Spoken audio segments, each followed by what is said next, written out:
परळी येथील ईव्हीएम कार्यान्वित प्रक्रियेचा जिल्हा निवडणूक अधिकारी यांनी पाहणी केली। सदर पाहणी आज बुधवार दिनांक 8 मे रोजी दुपारी 3 वाजता केली आहे। बीड लोकसभा मतदारसंघात मतदान सोमवार दिनांक 13 मे रोजी होणार असून यासाठीची जय्यत तयारी सुरू आहे। 6 विधानसभामधील मतदान केंद्रानुसार सरमिसळ झालेली असून आता या मशीनचे कमिशनिंग म्हणजेच बॅलेट युनिटमध्ये बॅलेट पेपर लावणे, कंट्रोल युनिट तपासणे आणि व्हीव्हीपॅट कागदाचे रोल तसेच त्याची तपासणी करून सील करण्याची प्रक्रिया सुरू आहे। परळी येथील होत असलेल्या कमिशनिंगच्या ठिकाणी जिल्हा निवडणूक अधिकारी दीपा मुधोळ मुंडे यांनी भेट देऊन प्रत्यक्ष पाहणी केली।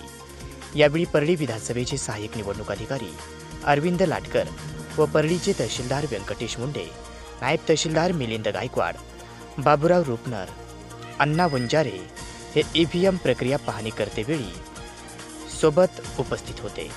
परळी येथील एकूण 342 मतदान केंद्राकरिता 35 टेबलावर सीलिंग प्रक्रिया करण्यात आली।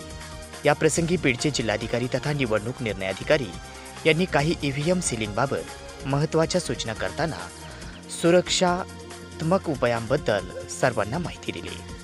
तसेच यावेळी 1000 मॉक पॉल करिता 5% नुसार 18 मतदान केंद्र चिठ्ठ्या राजकीय पक्ष प्रतिनिधींची उपस्थिती काढण्यात आल्या। कमिशनिंग नंतर स्ट्रॉंग रूममध्ये मशीन सील करून ठेवण्यात येणार आहे। सीलिंग केलेल्या मशिनीस दिनांक 12 मे 2024 रोजी मतदान केंद्रात मतदान केंद्राध्यक्षासह पाठवण्यात येतील। दिनांक 13 मे रोजी मतदान सुरू होण्याच्या 1.5 तासापूर्वी उमेदवार यांचे मतदान प्रतिनिधी यांच्या समक्ष अभिरूप मतदान घेऊन निवडणूक आयोगाने सांगितलेल्या प्रक्रियेनुसार ईव्हीएम मशीनद्वारे प्रत्यक्ष मतदानाला सकाळी 7 वाजता सुरुवात होईल। ईव्हीएम मशीन्सला हाताळण्याचे तांत्रिक प्रशिक्षण सर्व पथकांना व मतदान अधिकारी यांना दिलेले असून त्याप्रमाणे मतदान सुरळीत पार पाडण्यासाठी सर्व आवश्यक व योग्य ती कार्यवाही मतदान दिनांक 13 मे 2024 रोजी करण्यात यावी, अशा सूचना जिल्हा निवडणूक अधिकारी यांनी उपस्थित अधिकारी व क्षेत्रीय अधिकारी यांना केल्या।